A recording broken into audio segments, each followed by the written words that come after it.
A mother mourns her teenage son who was gunned down in the Kwaku Street area. The U.S. testing Predator drones in Bahamian airspace. What does the government know about it? A car slams into a pole and splits in two, killing the driver. And slow down. Again, slow down and live. Could environmentalists be changing their minds about LNG in the Bahamas?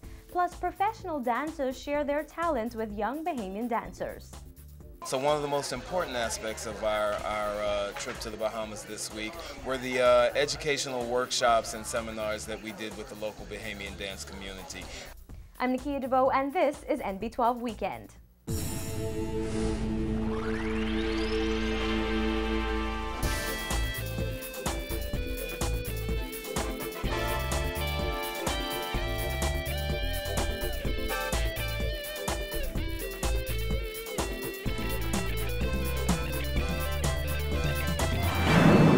Joining us this Sunday evening.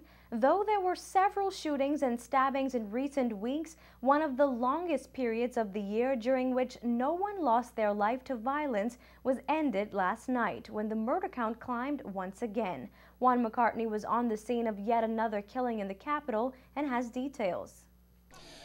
A young father lost his life on Kwaku Street tonight after what some residents say is a dice game gone wrong.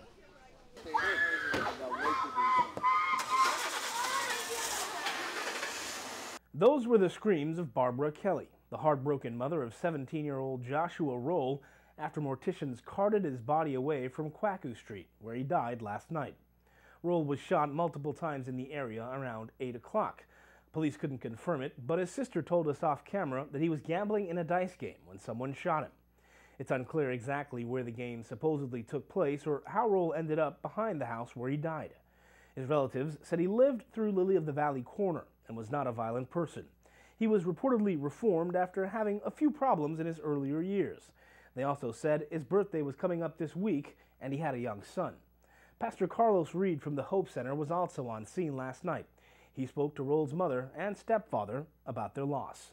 He used to work sometime on the beach and so forth, you know, doing the jet ski on Paris Island, you see. But he was working at the time. Yes, he was working at the time, sir. I'm sure of that. All right, the house that he was shot in, it was your house? No, sir, no, sir. We don't live here. He don't live here at all. He don't live through here? No, sir. Any idea why he was through here?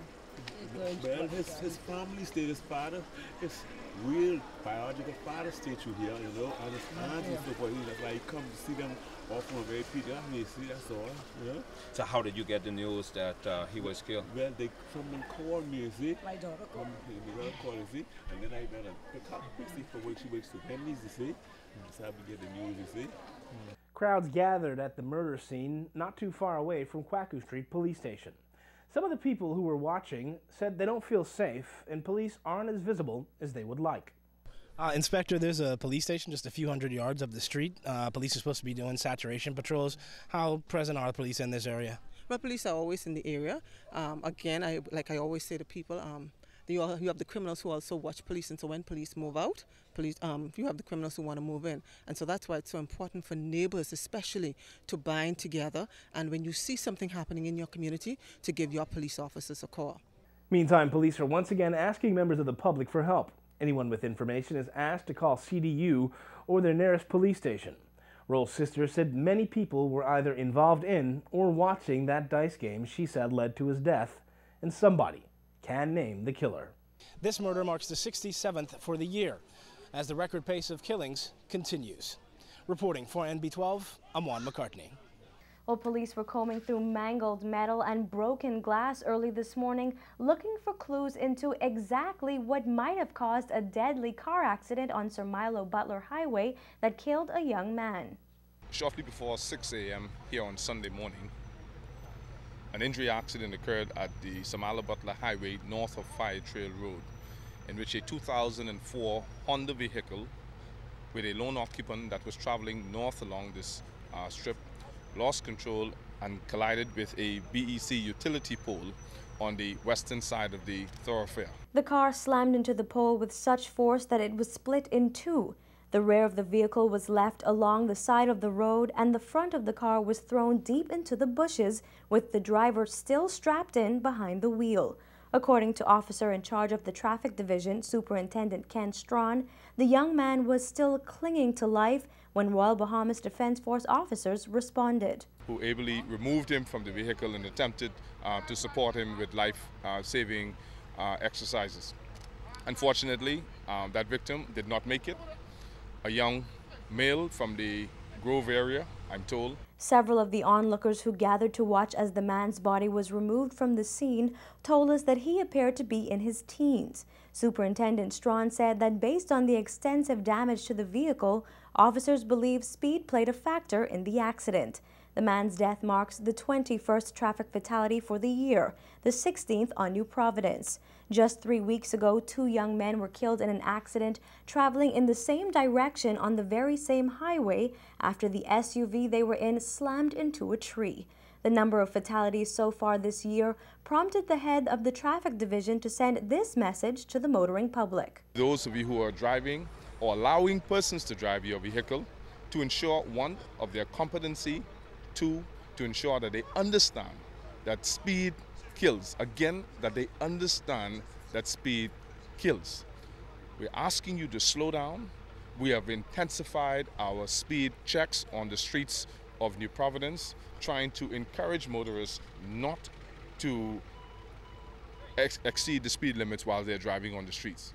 Just this past Wednesday, officers of the traffic division conducted Operation Sweet Breeze on the East-West Highway, where they cited 29 drivers for speeding and 11 for driving without a seatbelt. Superintendent Strawn says the public will be seeing more of those types of operations. Today, Minister of National Security Dr. Bernard Nottage told NB12 that he nor the Minister of Foreign Affairs has any knowledge of Predator drone testing in Bahamian airspace. Dr. Nottage told us off-camera this afternoon that he has requested that the Ministry of Foreign Affairs make an official inquiry to the U.S. Embassy or the U.S. government to find out more about the testing. International media is reporting that the United States of America's Department of Homeland Security has been quietly testing Predator drones over the Bahamas for more than 18 months. According to an article in the Los Angeles Times, U.S. officials are planning more of the unmanned surveillance flights into the Caribbean and the Gulf of Mexico to fight drug smuggling. It continues that the high-tech aircraft have had limited success spotting drug runners in the open ocean. Author of the article, Brian Bennett, attributes the information to a law enforcement official familiar with the program who was not authorized to speak publicly.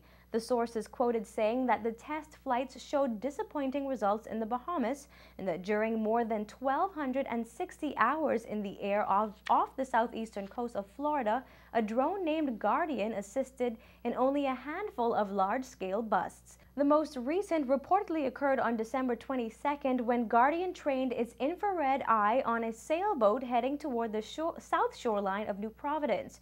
Photographs of the sloop and grid coordinates were reportedly relayed by the U.S. Embassy in Nassau. The Royal Bahamas Defense Force found no drugs but arrested 23 men, 5 women, and a boy. Guard Commodore Louis C. Parks, Jr., head of an interagency drug task force based in the Bahamas, was also quoted in the article calling the mission a great case. Again, Minister of National Security Dr. Nottage says he has no knowledge of the drone testing in Bahamian airspace.